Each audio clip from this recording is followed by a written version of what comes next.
मेरी मामी बहुत साधारण और शांत स्वभाव की थीं। उनके कपड़ों में सादगी थी, बातों में मिठास और आंखों में एक अजीब सी गहराई। वो गली-गली जाकर कपड़े बेचने का काम करती थीं। सुबह जब मोहल्ले की औरतें अपने घरों में झाड़ू पोछा या चाय की तैयारी में लग जाती थीं, तब मामी अपने सिर पर कपड़ों का बड़ा सा थैला रखकर निकल पड़ती। उनका स्वर गली में गूंजता, नई साड़ियां आई हैं, देख लीजिए भाभी जी। लेकिन बहुत कम लोग उनसे कुछ खरीदते। कई बार तो औरतें दरवाजा खोलकर बस इतना कह देती, अरे मामी जी, अभी पैसे नहीं है, अगली बार आना, और फिर दरवाजा बंद कर लेती। कुछ लोग तो हंस भी देते, कपड़े बेच बेच कर क्या होगा मामी जी, अब ये धंधा नहीं चलता। मामी बस मुस्कुराकर आगे बढ़ जाती।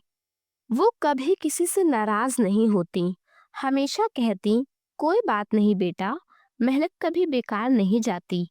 मैं अक्सर सोचती थी कि मामी इतनी शांति से सब कैसे झेल लेती हैं। उनके पति यानी मेरे मामा कई साल पहले गुजर चुके थे। उनका एक बेटा था जो छोटा ही था। जब मामा का निधन हुआ, मामी ने अकेले ही उसे पाला, पढ़ाया और खुद पर कभी दया नहीं की। हर शाम जब वो घर लौटते, उनके पाँव में छाले होते, फिर भी वो अपने बेटे के लिए मुस्कान के साथ खाना बनाती। धीरे धीरे मोहल्ले में सबको आदत हो गई थी। मामी सुबह आती, साड़ियाँ बेचती, शाम को लौटती। लेकिन कुछ महीनों बाद एक दिन अचानक सबकी आंखें फटी रह गईं। वही मामी जो कल तक गली में घूमती थी, आज चमचमाती कार से उतर रही थी। उनके कपड़े महंगे थे, हाथ में सुनहरा घड़ी और चेहरे पर आत्मविश्वास की चमक। लोग बस एक दूसरे को देख रहे थे। ये वही मामी है। अब मामी का रहन सहन पूरी तरह से बदल चुका था।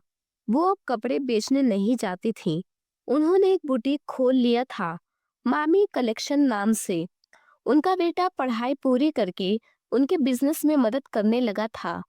लोगों की जुबान पर एक ही सवाल था, आखिर मामी इतनी अमीर कैसे हो गई। किसी ने कहा, सुना है लॉटरी लगी है।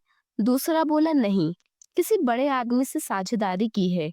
कुछ तो यहाँ तक बोले, कहीं गलत काम में तो नहीं पड़ गई। मुझे तो शंका भी होने लगी। मामी जो कल तक हर पैसे के लिए संघर्ष करती थी, वो अचानक लाखों में खेलने लगी। कैसे? कई दिन मैंने सोचा, लेकिन जवाब नहीं मिला। आखिरकार मैंने ठान लिया कि अब मुझे खुद पता लगाना होगा। एक दिन सुबह मैंने देखा कि मामी जल्दी उठकर तैयार हो रही थी। उन्होंने सफेद सूट और लाल दुपट्टा पहना था और अपने पुराने बैग में कुछ कागज रखे। बिना कुछ कहे वो घर से निकल पड़ी। मैंने जल्दी से अपनी चप्पल पहनी और उनके पीछे पीछे चल पड़ी। मामी की चाल में एक अजीब सी जल्दी थी। वो पहले मंदिर के पास वाली सड़क से गुजरी, फिर शहर के पुराने हिस्से की ओर बढ़ी। वो इलाका वहाँ अब बहुत कम लोग रहते थे। पुराने मकान, जर्जर दीवारें और खामोशी हर तरफ फैली थी। वो एक सकरी गली में मुड़ी और एक पुराने लकड़ी के दरवाजे के सामने रुक गई। दरवाजा टूटा हुआ था और ऊपर मिट्टी से सना एक बोर्ड लटका था जिस पर लिखा था, पुराना घर, कृपया शोर ना करें। मामी ने इधर उधर देखा, फिर धीरे से दरवाजा खोला और अंदर चली गई। मैं भी चुपचाप उनके पीछे पीछे गई। अंदर अंधेरा था, हवा में नमी और पुरानेपन की गंध थी। दीवारों पर पुराने पोस्टर लगे थे और एक कोने में धूल भरी मूर्तियां रखी हुई थी। मामी ने मोमबत्ती जलाई और उस पीली रोशनी में कमरे का सन्नाटा और गहरा हो गया। वो कमरे के बीचों बीच रखे एक लोहे के ट्रंक के पास गई और बैठ गई। मैं दीवार की ओट में खड़ी थी।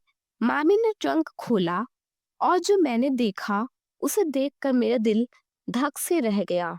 उस ट्रंक में पुराने जमाने के सोने के हार, चूड़ियां, सिक्के, मोतियों की माला और पुराने नोटों के बंडल रखे हुए थे।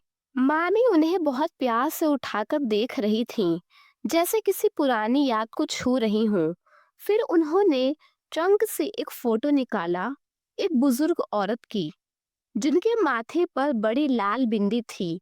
मामी की आंखों में आंसू आ गए। वो धीरे से बोली, माँ देखो, आपका वादा मैं निभा रही हूँ।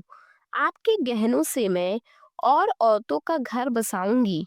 मैं ये सब देखकर सन्न रह गई। तभी मेरे पैर के नीचे एक लकड़ी चर की आवाज के साथ टूटी। मामी ने पलटकर देखा, कौन है वहां? मैं डर के मारे पीछे हटने लगी, लेकिन उन्होंने मुझे देख लिया। अरे तू यहाँ क्या कर रही है? उन्होंने पूछा। मैं कांपती आवाज में बोली, मामी, मैं बस जानना चाहती थी कि आप इतनी अमीर कैसे हो गईं। मामी ने गहरी सांस ली, फिर मुस्कुराई। चल अंदर आजा, अब तुझे सब बता ही देती हूँ। वो मुझे ट्रंक के पास ले गई और बोली, ये घर कभी तेरे नाना नानी का था। जब मैं छोटी थी यहीं रहती थी। हमारे पास बहुत कुछ था, लेकिन एक रात आग लग गई। सबको लगा कि सब जल गया, लेकिन माँ ने उस वक्त कुछ गहने और पैसे इस ट्रंक में छुपा दिए थे और कहा था कि एक दिन ये किसी जरूरतमंद के काम आएंगे। वो दिन कभी आया ही नहीं। मैं बड़ी हुई, शादी हो गई और फिर जिंदगी ने करवट ली। जब मामा का देहांत हुआ तो मैं टूट गई थी, पर माँ की बात याद रही, सच्चाई से जो जीता है वो एक दिन जीतता भी है। वो कुछ पल रुकी, फिर बोली, कई साल बाद जब मैं कपड़े बेचने का काम कर रही थी तो मुझे याद आया कि माँ ने इस गली का जिक्र किया था। मैं यहाँ आई, खुदाई की और ये ट्रंक मिल गया।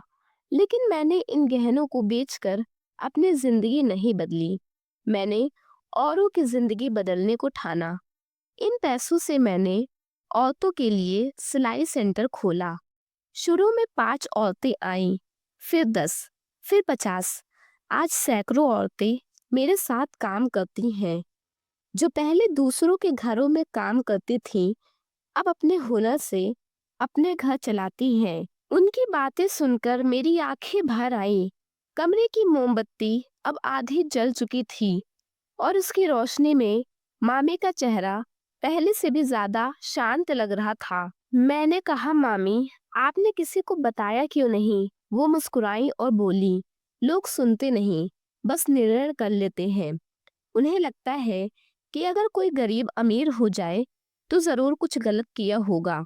लेकिन सच्चाई ये है कि मेहनत, आस्था और माँ की दुआएं कभी भी इंसान की किस्मत बदल सकती है। उस दिन मैं बहुत देर तक उनके साथ बैठी रही। मैंने महसूस किया कि अमीरी सिर्फ पैसों से नहीं आती, बल्कि दिल की सच्चाई और नियत की सफाई से आती है।